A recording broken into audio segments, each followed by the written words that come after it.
Assembly సమావేశాల దగ్గర TDP ఎమ్మెల్యేలు మాట్లాడుతున్నారు. ఇప్పుడు లైవ్ చూద్దాం. 1 కిలోమీటర్ అయినా సరే అదనంగా మీరు కాలువలు తవ్వాలని చెప్పి ప్రశ్నిస్తున్నా. నీ నియోజకవర్గంలోనే 2019 తర్వాత 1 ఎకరాకైనా సరే అదనంగా నీరు ఇచ్చావా? 1 మీటర్ అయినా సరే కాలువ తవ్వావా? పులివెందుల నియోజకవర్గంలోనే నువ్వు నిరూపించేదానికి సిద్ధంగా ఉన్నా అని చెప్పి ప్రశ్నిస్తున్నా. ఈ సందర్భంగా అనేక రకాలుగా మెగా డిఎస్సీ అని చెప్పి ఈ రోజు నిరుద్యోగ ఉపాధ్యాయులను మోసం చేయడం జరిగింది. నిరుద్యోగ యువతకు జాబ్ క్యాలెండర్ చెప్పి మోసం చేయడం జరిగింది. సిపిఎస్ రద్దు చేస్తానని మోసం చేయడం జరిగింది. ప్రత్యేక హోదా అని చెప్పి మోసం చేయడం. ఇవన్నీ కూడా చెప్పుకోకుండా రాష్ట్ర ప్రజలు దగా చేయాలనే ప్రయత్నం గవర్నర్ ద్వారా చేయడం జరిగింది. దీన్ని మేము తీవ్రంగా ఖండిస్తా ఉన్నాం. ఖచ్చితంగా రేపు జరిగే గవర్నర్ ప్రసంగ ఈ ధన్యవాద తీర్మానంలో కూడా గవర్నర్ గారి చేత చెప్పించిన అబద్దాలన్నీ కూడా ఎత్తి చూపించడానికి మేము ప్రయత్నం చేస్తాం.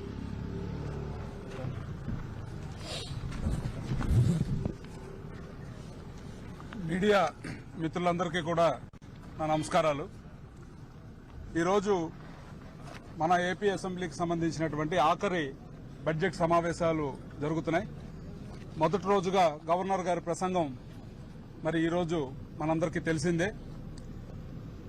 దురదృష్టం ఏంటంటే జగన్మోహన్ రెడ్డి చేతగానితనాన్ని, జగన్మోహన్ రెడ్డి మోసపూరితమైనటువంటి స్వభావాన్ని ఆయన బయట పెడుతూ ఈరోజు గవర్నర్ గారితో సత్యదూరమైనటువంటి పచ్చి అబద్దాలు ఈరోజు ప్రసంగంలో చదివేలాగా చేయటం మనందరం సిగ్గుపడాల్సినటువంటి అంశం ఉంది.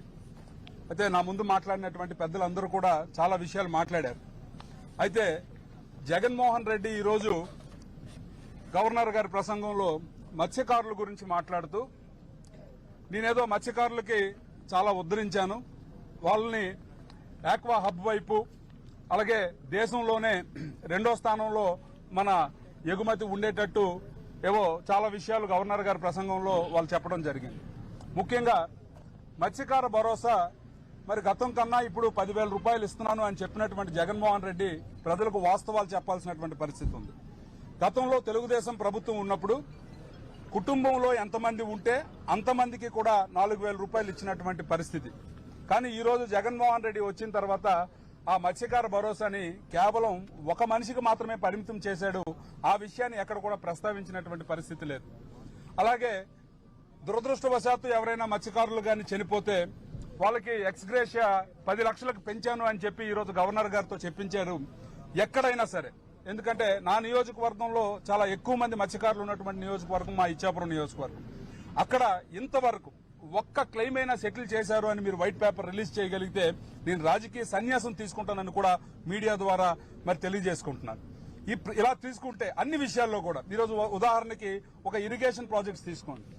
ఉత్తరాంధ్రలో ఈ 4.5 ఏళ్లలో కేవలం 2 సభలు మాత్రమే పెట్టినటువంటి జగన్మోహన్ రెడ్డి మొన్న వచ్చి కనీసం ఉత్తరాంధ్రకి ఇరిగేషన్ కి సంబంధించినటువంటి ఏ అంశమైనా ప్రస్తావించాడా అంటే ఎక్కడ కూడా ప్రస్తావించినటువంటి సందర్భం లేదు. ఈరోజు వంశధారని బోధతో ఇంటర్లింకింగ్ చేస్తున్నటువంటి ఒక మహత్తరమైనటువంటి ప్రాజెక్ట్, ఒకవేళ అదే కానీ జరిగితే 2,50,000 ఎకరాలు ఆయకట్టు ఈరోజు స్థిరీకరించబడుతుంది అన్న విషయం తెలియదా జగన్మోహన్ రెడ్డికి? గత ప్రభుత్వం చంద్రబాబు నాయుడు గారి హయాంలో దాదాపు 6,000 కోట్లతోని డిపిఆర్ కూడా తయారు చేసి ఏజెన్సీ ఫైనలైజ్ చేసినటువంటి ప్రాజెక్టులను కూడా ఆపేసి ఈరోజు జగన్మోహన్ రెడ్డి రైతులకు తీరని అన్యాయం చేస్తున్నటువంటి పరిస్థితి ఈరోజు మనందరం కూడా గమనించాల్సినటువంటి అవసరం ఉంది. అలాగే ఈరోజు లా అండ్ ఆర్డర్ గురించి కూడా చాలా గొప్పగా చేశామని చెప్పి ఈరోజు గవర్నర్ గారితో మరి తన ప్రసంగంలో చదివించినటువంటి ప్రయత్నం చేశారు. ఎంత దారుణమైనటువంటి పరిస్థితులు ఉన్నాయంటే, రాజధానిగా నువ్వు ప్రకటించినటువంటి విశాఖలో ఒక ఎంఆర్ఓని చంపేస్తే ఎందుకు చంపారో కూడా అడగలేనటువంటి దౌర్భాగ్య పరిస్థితుల్లో ఈరోజు మన రాష్ట్రం తాలూకా లా అండ్ ఆర్డర్ ఉంది.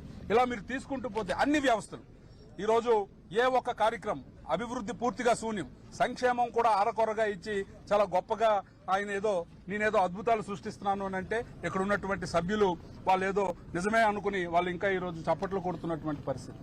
ఒకసారి మీరు ప్రజల దగ్గరికి వెళ్ళండి, ప్రజల దగ్గరికి వెళ్లి వాళ్ళ నాడి తెలుసుకునే ప్రయత్నం చేయండి.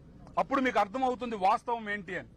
అది మానేసి ఇంకా అద్భుతాలు చేస్తున్నామని ఇంకా మభ్యపెట్టే ప్రయత్నం మీరు చేస్తే ప్రజలెవరు కూడా విశ్వసించే పరిస్థితి ఉండదు. ఇంకొక 2 నెలలు మాత్రమే. 2 నెలల్లో ప్రజలు ఖచ్చితంగా నీకు బుద్ధి చెప్పే పరిస్థితి ఉంటుంది. ఖచ్చితంగా మళ్ళీ చంద్రబాబు నాయుడు గారు, పవన్ కళ్యాణ్ గారు మరి ఇద్దరు కూడా ఉమ్మడి ప్రభుత్వాన్ని ఏర్పాటు చేసి మళ్ళీ ప్రజలందరికీ కూడా అన్ని రకాలుగా కూడా మేలు చేసే ప్రయత్నం ఉంటుంది. ఈ రోజు గవర్నర్ గారి ప్రసంగం ఆద్యంతం అసత్యాలతో ఉండటం వల్ల తెలుగుదేశం పార్టీ మరి లెజిస్లేటివ్ పార్టీ అటు కౌన్సిల్లో ఉన్నటువంటి సభ్యులు కానీ ఇటు మరి అసెంబ్లీలో ఉన్నటువంటి సభ్యులు అందరం కూడా ఈ రోజు వాకౌట్ చేశాం. ఖచ్చితంగా ఈ 2 రోజులు కూడా వాళ్ళు చెప్తున్నటువంటి ప్రతి అబద్దం మీద కూడా మా ప్రశ్న అనేది ఉంటుంది. ఖచ్చితంగా వాళ్ళు సమాధానం చెప్పి తీరేలాగా మా అందరం కూడా ఈ 3 రోజులు సభని మరి ముందుకు తీసుకుని వెళ్తామని మీడియా ద్వారా తెలియజేసుకుంటున్నాం. మీడియా మిత్రులందరికీ నమస్కారం. ఈరోజు అసెంబ్లీ సమావేశాల్లో గవర్నర్ గారి ప్రసంగం ఏ విధంగా జరిగిందో మిత్రులందరూ కూడా వివరించడం జరిగింది. అంటే అసత్యాలను కూడా ప్రింట్ చేసి మరి గవర్నర్ గారి చేత చదివించడం అంటే రాజ్యాంగాన్ని, ప్రజాస్వామ్యాన్ని ఇంత అపహాస్యం చేసే విధంగా ఈ జగన్మోహన్ రెడ్డి ప్రభుత్వం ప్రవర్తిస్తూ ఉంది. అన్ని హామీలు 99% హామీలు నెరవేర్చాయని చెప్తున్న జగన్మోహన్ రెడ్డి గారికి ఒక్కటి అడుగుతున్నాం.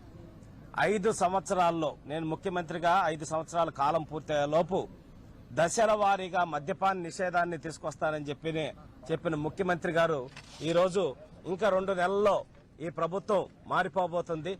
మద్యపాన నిషేధం ఎక్కడ అమలు చేశారు? మద్యపాన నిషేధం చేస్తానని చెప్పి 25 సంవత్సరాలకి మద్యం మీద ఎంత ఆదాయం వస్తుందో ఆ ఆదాయాన్ని షూరిటీగా చూపించి 20,000 కోట్లు అప్పు తెచ్చి రాష్ట్రాన్ని నడుపుతున్న మీరు మద్యపాన నిషేధం చేస్తారా?